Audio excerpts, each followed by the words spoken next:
Good afternoon. I am Rodel, 45 years old, and an OFW based in Dubai, UAE. A quick background about myself. I have been in the aviation industry for 15 years. I am working as a department officer for allocation in the operations department for Danata, a global leader in airport ground handling services. I supervise more than 80 allocators, and we are responsible for deploying resources to service the turnaround needs of both passenger and cargo flights operating in Dubai Airport. November 24, 2020, when I was diagnosed with brain tumor.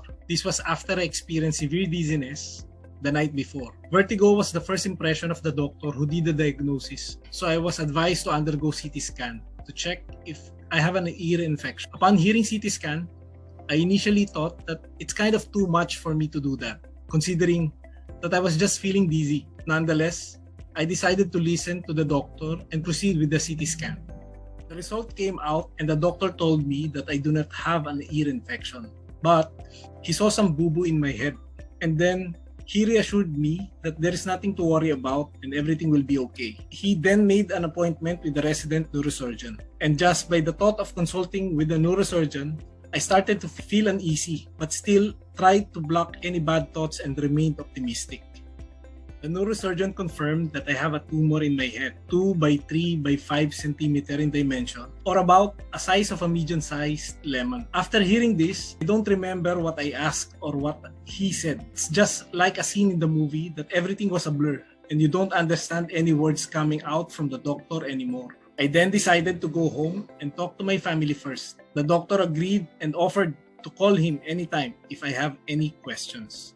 I remember the long walk to the metro, as all sorts of thoughts were coming into my head. What will happen to me? What will happen to my wife, my daughters? Is my life about to change? Upon reaching home, I remember going to bed to get some sleep, hoping that when I wake up, it will turn out to be just a dream. Unfortunately, when I opened my eyes and looked at the table, I was disappointed to see all the papers from the hospital right where I left them. Then it hit me. This is all happening. This is real. As I faced my reality, I informed my eldest sister, Ate Kleng, and my manager in the office about my condition. I remember receiving a lot of calls with encouraging and reassuring words from my friends that day. Later on, my sister and my wife, Alma, discussed how are we going to approach the situation.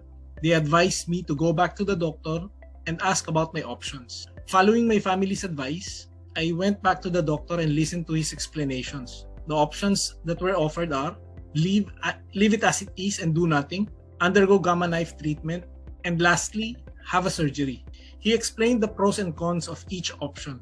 However, at this point, surgery is still not an option for me, maybe because of fear and other worries running in my head. After the visit, we started looking for options in the Philippines. I approached a good friend in Dubai that has a brother who is a surgeon, and they recommended to look for Dr. Jimenez of Cardinal Santos. Coincidentally, Miss Lucky, a friend of my sister from her previous work, recommended the same doctor. From there, we booked an e-consultation with Dr. Jimenez. The concept of e-consultation was new to me, so I was a bit skeptical if this will be a meaningful session, but I was hopeful. And behold, I was greeted by a big smile and a very calming voice from Dr. Jimenez. The mood of the meeting was very positive that set my spirits high. He answered all our queries and cleared our doubts. So when he recommended to do a surgery, without hesitations, my wife, my family, and I agreed. The date of the surgery was set to happen from October 19 to 23. This was all happening during the peak of COVID when there were travel restrictions. So the process of entering the country was very challenging. On top of that, I had to undergo quarantine. So after my last day of quarantine on October 21, I immediately went to Cardinal Santos to do some tests in preparation for my surgery. I finally met Dr. Jimenez in person a day before the surgery. He introduced Dr. Anyoa and other members of the team who will be there in the operation. Seeing him and the rest of the team brought me nothing but joy and hope. All of them made me feel confident about the procedure. At this point, I'd surrendered myself to God and allowed Him to take over for whatever will happen. The day finally came and I remember having a good sleep night before the operation. I was taken early in the morning, and the last thing I can remember before I was put to sleep was having a friendly chat with the doctor inside the operating room. Hours after the operation, I woke up in the recovery room feeling thirsty. The attending nurse was kind enough to attend to my needs to make me feel comfortable. I remember even calling my wife as per my request. The surgery was a success, and Dr. Jimenez mentioned that the team did not even encounter any hiccup throughout the whole procedure. He mentioned that it was a beautiful day. Everyone was relaxed and they took all the time they need. The recovery was a breeze and I was released from the hospital after 7 days. 11 days post-surgery, I was already walking, though my legs are still wobbly. After 2 months, I was back in Dubai and was waiting for my clearance to go back to work. I have to wait for 2 more weeks to get clearance from our company doctor and need to undergo a similar test that pilots do. I passed the test with flying colors. I considered the whole experience as a blessing. I realized that God works in mysterious ways and blessings can come in any form.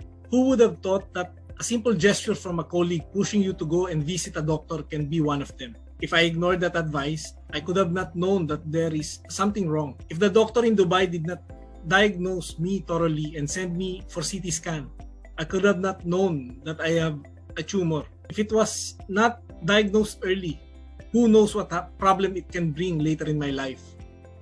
What are the chances that a friend from Dubai and my sister's friend have the same doctor to recommend to help me save my life?